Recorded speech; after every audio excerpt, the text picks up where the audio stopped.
Welcome to the BOGART Effect, a wealthy wisdom podcast. The following BOGART Effect podcast is intended for general information purposes only. The information discussed is no substitute for personalized investment advice from BOGART or another investment professional. Please see important disclosure information at the end of the presentation.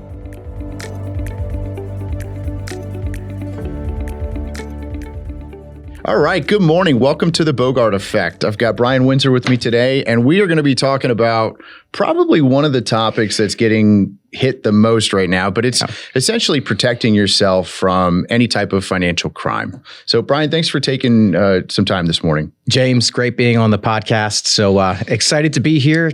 Big topic. So I'm excited to dive into it. And it's only appropriate. You're the OG. The first podcast we ever did was with Brian and I. So, this is almost a broad-based topic because, we're really talking about financial exploitation. We see it with our clients multiple times a day at this point, right? Like whether it's email attempts, whether it's phone calls. We've had some scary moments with clients, and candidly, even today, I'll talk about some of the stuff that's happened personally with my wife and I. And it's one of these things where I personally believe being educated, being informed is arguably the most important part. Understand where your vulnerability is, and then frankly, whatever you can do to prevent penetration or someone from being able to have an impact on your lives. And what I'm noticing is as technology has gotten better, the sophistication around these types of financial exploitations has gotten better and better and better and better. Now there's AI tools that you can use that can replicate your voice, obviously manipulate photos, that can, very, very diligently get in with your email accounts, replicate how you communicate. So, that's the essence of the conversation today. And if there's any takeaway, I would tell you is get educated. And I think one of the themes in 2026 for us at BOGART Wealth is going to be around educational ways that we can create more value for each and every one of you. And I think cybersecurity is one that's just going to continue to become more and more and more important. And if you can't tell, it's very close to me because I had a couple different instances in the past year that has made me just get a lot more educated on this. So let's kick it off, man. Yeah. So first thing, I think one of the factors is when you're thinking about financial exploitation is just understanding that this isn't just one-offs here. This is a $1 billion global enterprise. These are real syndicated criminals that are out there to attack a broad base of our investors and the population. Not being informed is putting yourself at risk.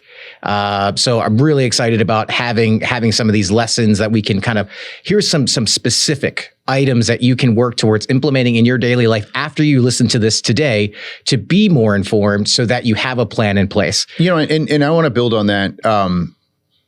My situation, we had a cyber attack that was done by an organized group that was based overseas. And it was very diligently pursued and thought through. The thing that I want to emphasize here is a cybersecurity plan is a family plan. It requires collective buy-in by all parties. So husband, wife, if you have children that have devices, if you have any type of domestic employees like a nanny or someone like that. Those are all the different ways that these criminals are going to look to penetrate into your life. And they're going to look for whatever that vulnerability is, and I very publicly will state, I'm at this place in life where the things that matter the most to me are my marriage, my children, and my health. And so like when I think about these are personal things that matter to me, right? But like when I think about those, it's like, all right, well, you come after my kids. Brian knows the story of mine. You come after my kids. Well, that's going to impact me. You come after my wife. That's going to impact me. Health is not really something a cyber criminal comes after. But the reality of it is it requires to put these boundaries up, a family-oriented approach. And a lot of what we're going to talk about today is around that. So, it's, and I'll say this, it's more than money sometimes, right? Yeah. Like it's not always just looking to get at the money. So, no, it's exploitation. It's not just where, these criminals aren't out there just to obtain money. A lot of it can be used for blackmail, for power, for other certain things. And depending upon where you are in your stage of life and whatever your skill set was at your job or currently at your job, you could be a target for bad actors across the country and across the world. We live in a much smaller universe than we did 20 to 30 years ago, and it's only shrinking by the day.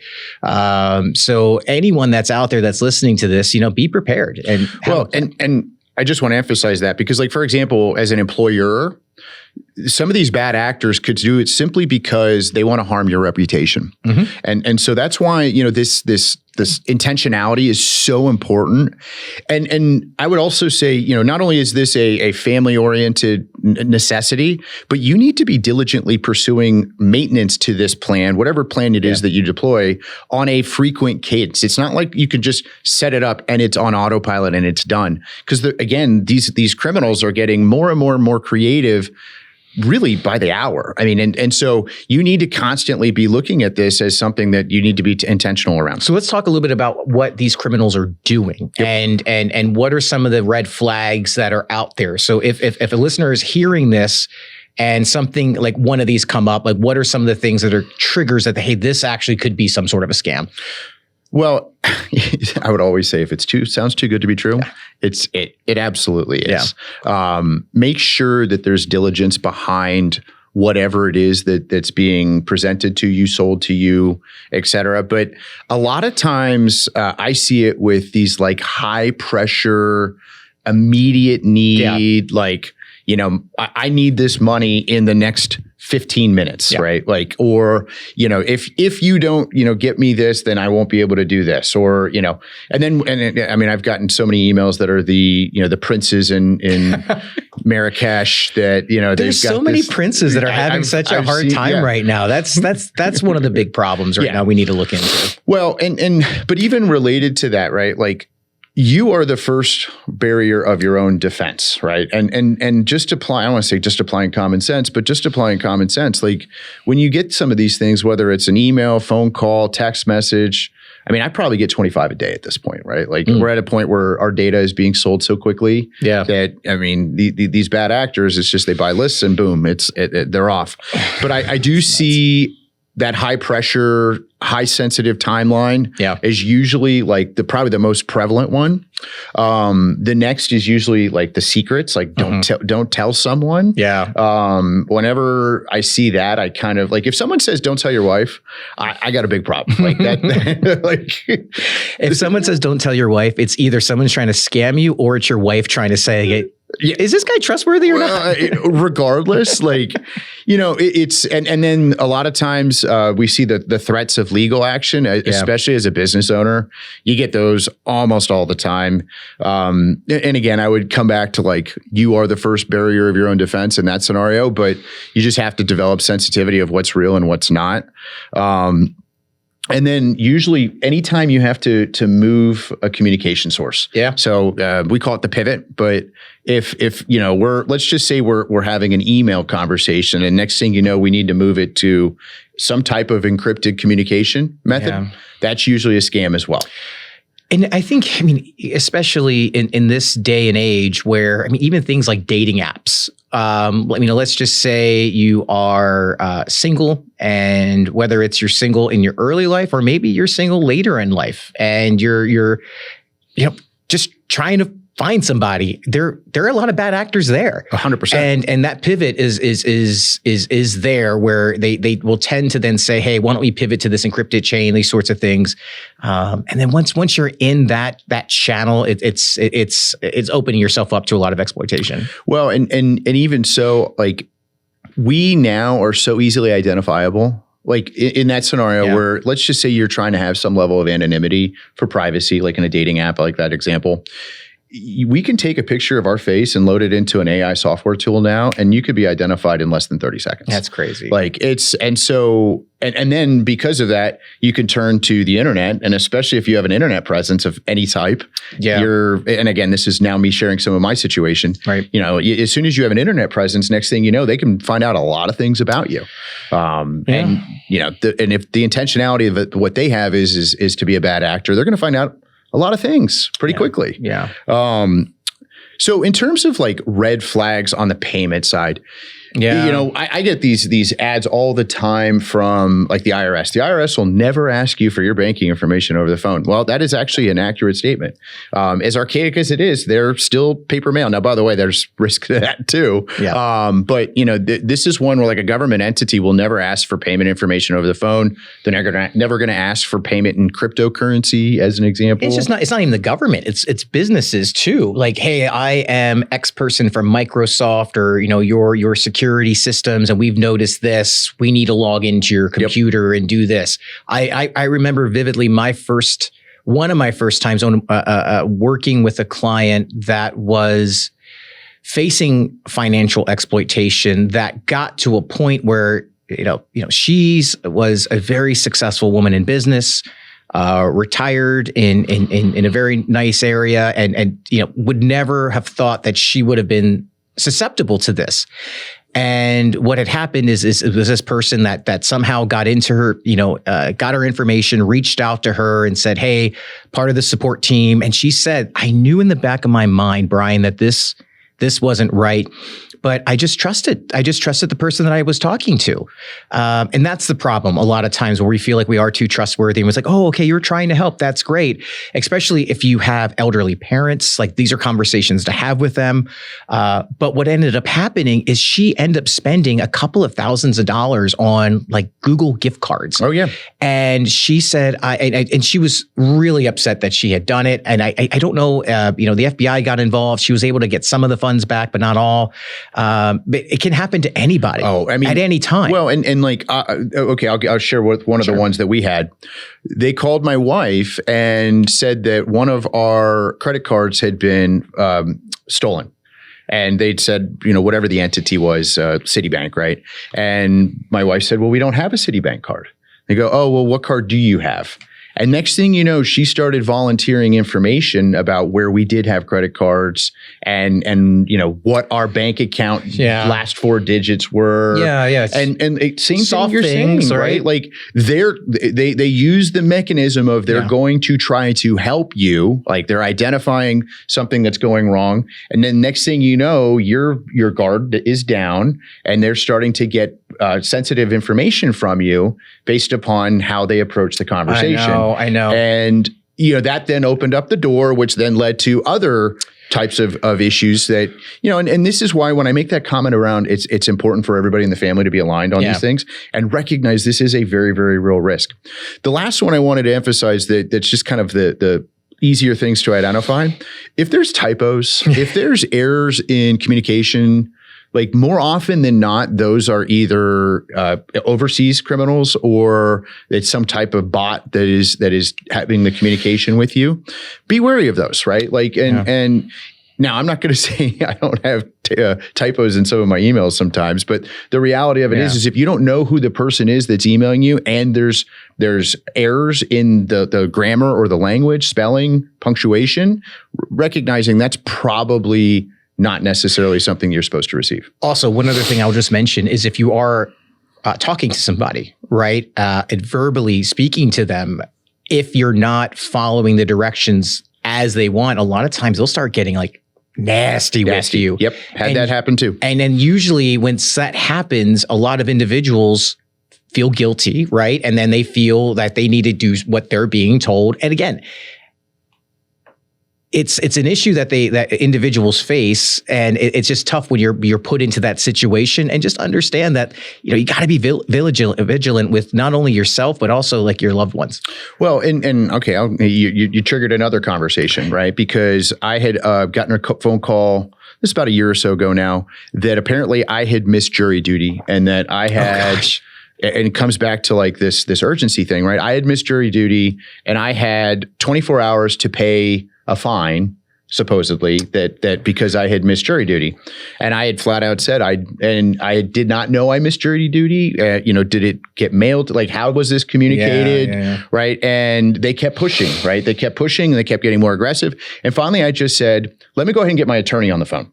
And I was texting with my attorney as I'm having this phone conversation with this individual who was claiming to be someone with the local constable, right? And so again, right, like these are these agents, right? And what they're doing.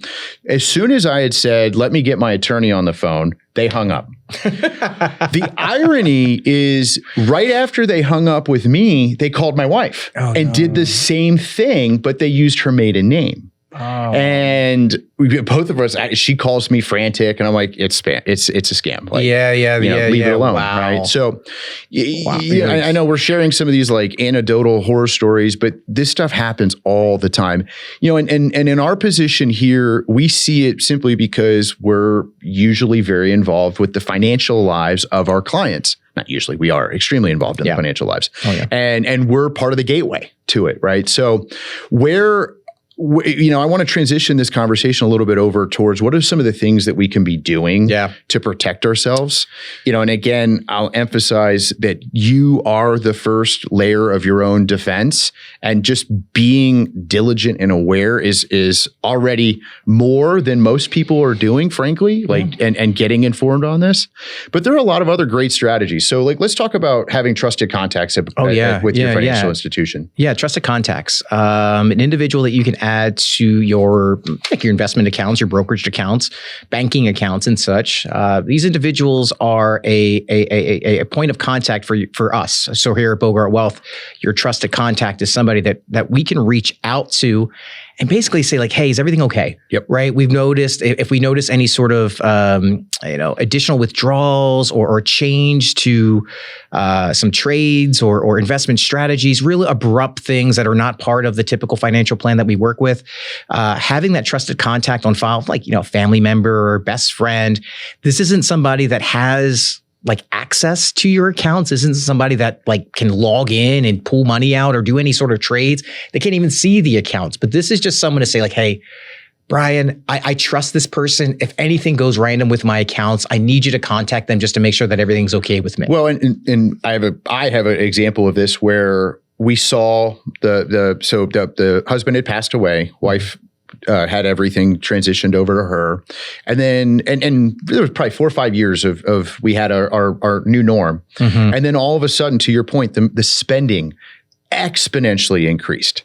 And it was buying boats, cars, come to find out. And so we had a relationship with her son as well. Mm-hmm. We were able to have a conversation with the son, with her permission. We actually already had him listed as a trusted contact, but he had said that she had a new boyfriend. And come to find out that the new boyfriend found out how much money she had and was using the relationship they had to influence her to buy things for him and move money from her accounts to him. Yeah. And we were able to have a conversation and ultimately we couldn't get all of it back, right? That wasn't really the point, but we were able to bring it back to the plan and have that conversation.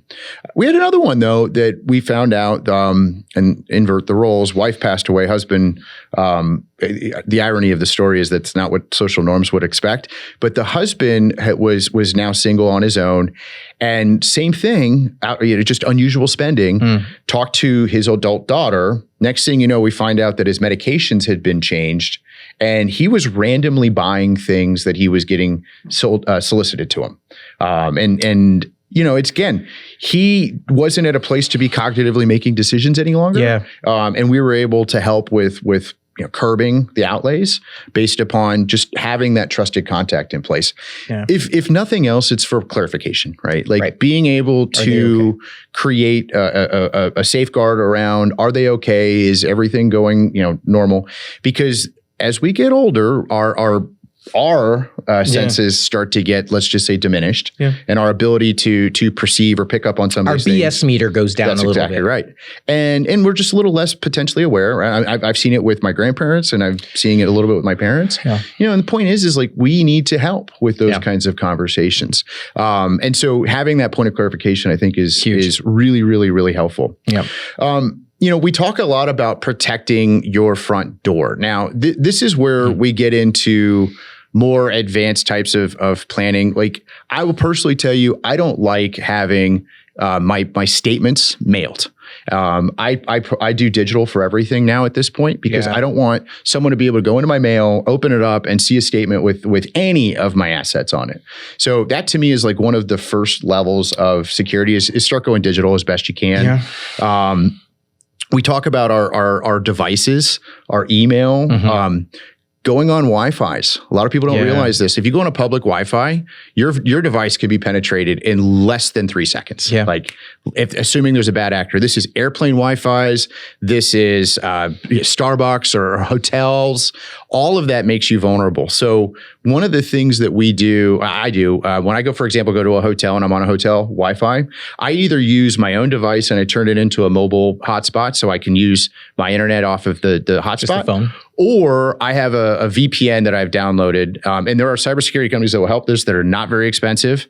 But I set up my own VPN, which is a protected environment to allow me to access the internet. Yeah. That does prevent bad actors from being able to get onto my devices as specifically. The other one you mentioned earlier is just having a separate device for certain things. Talk a little bit about that. Yeah. So I'm a firm believer of 2 devices, right? Everyone's got old computers, old laptops, things that are laying around. One of the easiest way that scammers are trying to catch you is through phishing. They're going to try to find something about your alma mater or something that you enjoy, and they're just going to start penetrating you with emails. And if you click on anything like that, or on a website and you click on something, then they got you, and they can follow your clicks and where you go, all of that, where you bank. They can figure that out pretty quickly.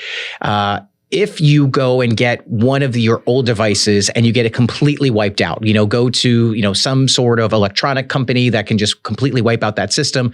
Now that is your computer that you're only using for your finances. That's it. I don't want you using I don't want you web searching. I don't want you doing emails.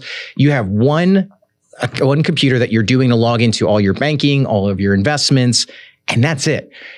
Your other device, right? Your one that you're using all the time. That's what you're doing everything else for. I would add, like, all of these suggestions are cumbersome. Like, they are inconvenient. It sucks. But the reality is that the consequence, and I can firsthand tell you, the consequence on the other side of not protecting yourself is way worse and way more expensive than doing some of these preventative measures. Yeah. And the other one that I wanted to add, I talked about the VPN, but I think it's imperative to have a password manager now.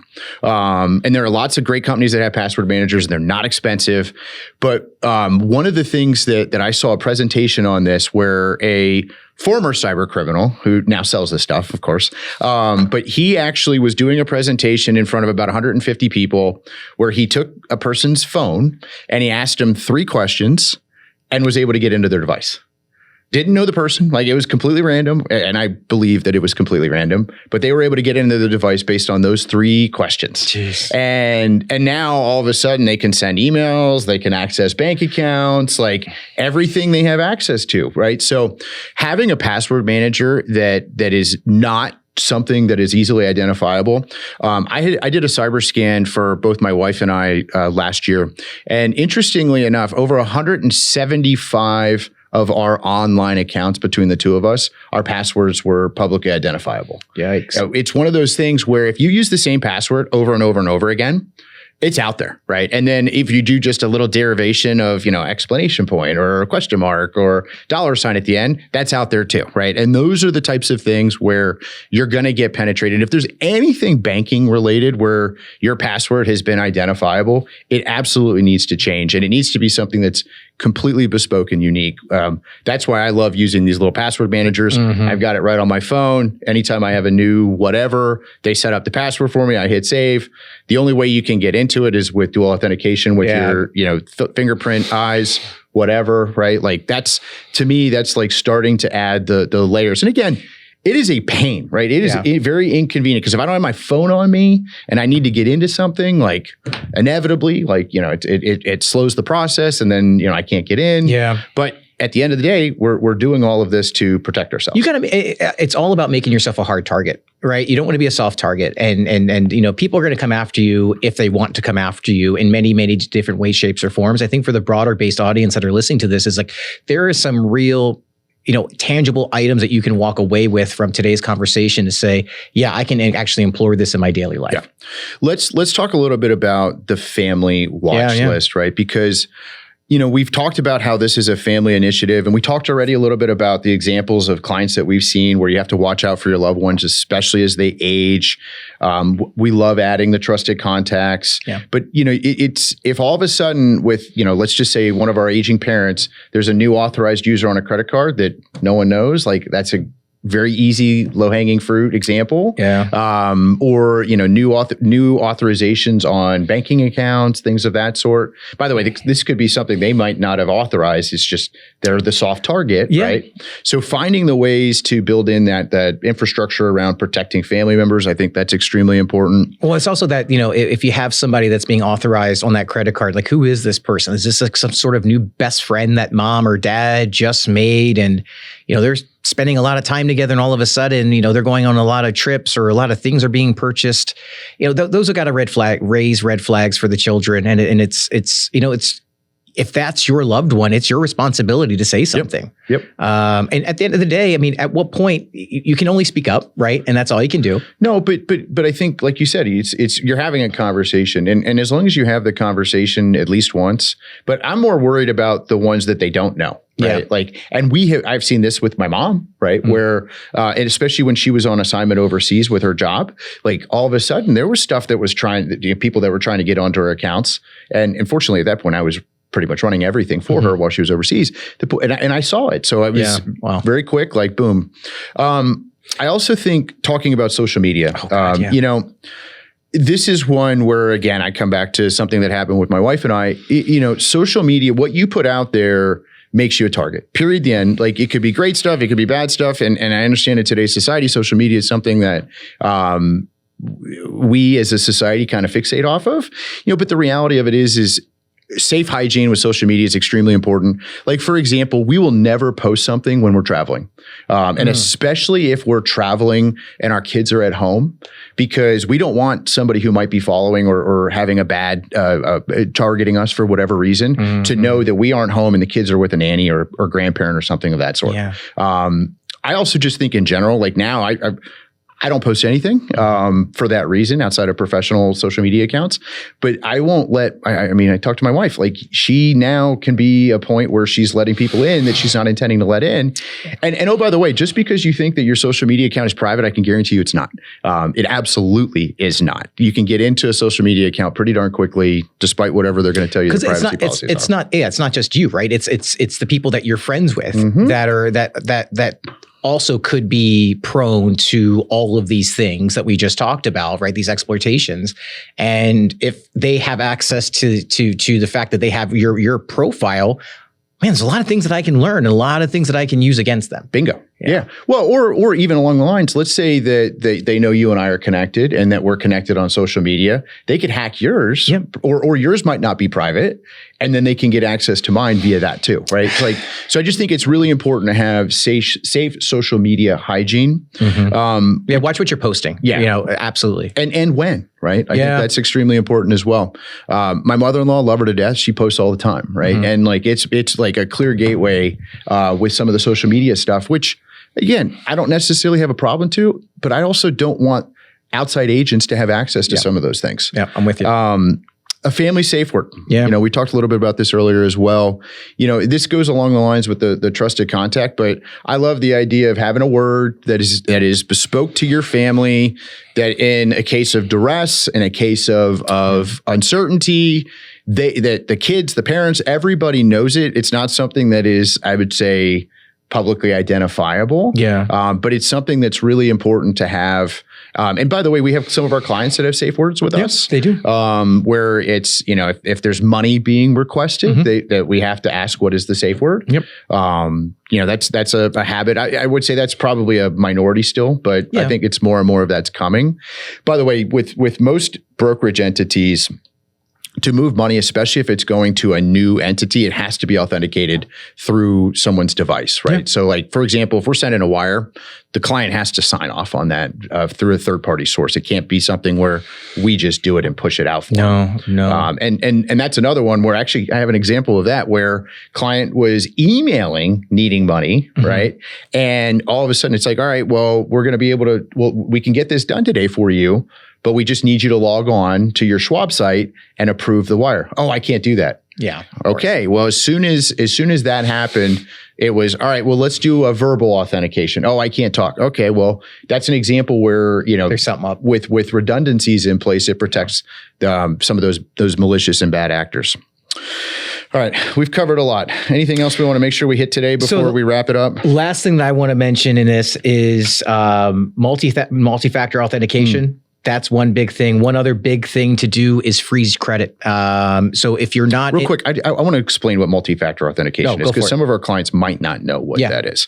So a multi-factor authentication is where you have a secondary device that is linked to your accounts so that in order to have access to them, that secondary device has to be also accessible to approve that access. Yeah. And nowadays, I would tell you anything financial related needs multi-factor authentication. Yeah, I agree. Like for us to log into our accounts at Schwab, we have a separate VPN device that opens up a new password. I think it resets every 60 seconds. Yeah. And so that PIN token is necessary for us to even be able to log in to our Schwab access on the advisory side so that we can have access to any of our client data. And along with the other 9 other apps that we— Wow. Working on that. But the point is it's a secondary source to verify that is we are who we say we are when we're logging in. You mentioned credit. Yeah, credit freeze. So, a lot of times credit exploitation is one really big thing where they'll start, running up charges, grab their credit cards or, this, that, and the other. One of the ways to make yourself a little bit more of a harder target is contact each of the credit bureaus directly. You contact them directly either through their website or by calling them, and then you can work through actually freezing your credit, meaning that no new credit reports can be run on your accounts, no new lines of credit can be opened. It really just sort of, cuts that line off as well. Yeah, I'll tell you, I do this religiously. Yep, we do too. Again, it's a pain when I need to have it open for a mortgage or a car loan or something like that. Yeah. However, I've now gotten it to a point where I can, in less than 3 minutes, have all 3 of them locked up. It's pretty easy. So I do it all on the website, Experian, TransUnion, and Equifax.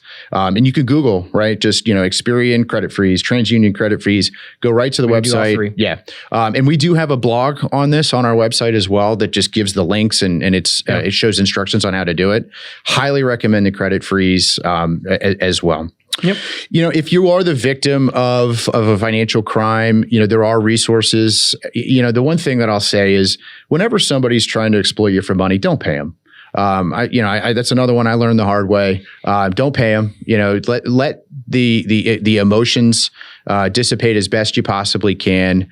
Be aligned with your loved ones. Especially as your children get to a point where they have access as well, not necessarily to the financials, but access to the internet and devices.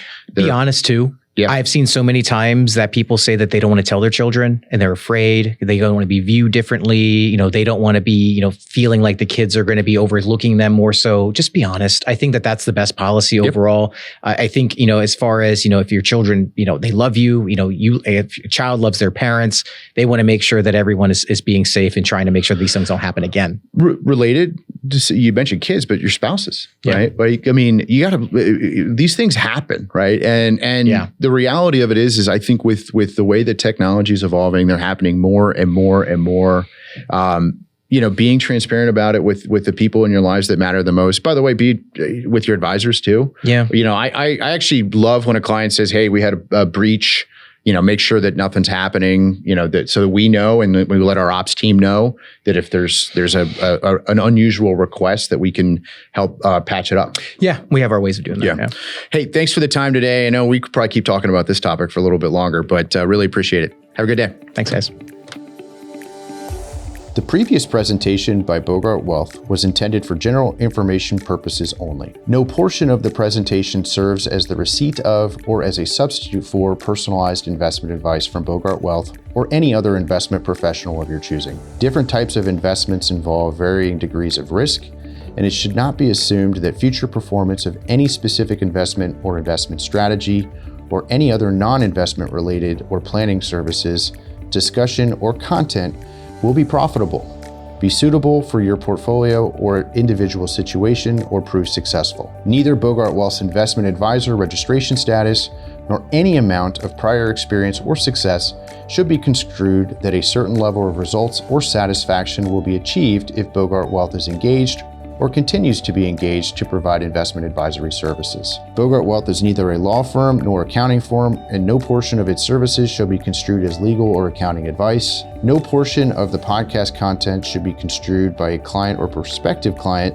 as a guarantee that he or she will experience a certain level of results if Bogart Wealth is engaged or continues to be engaged to provide investment advisory services. Copies of Bogart Wealth's current written disclosure brochure and Form CRS discussing our advisory services and fees are available upon request or at www.bogartwealth.com.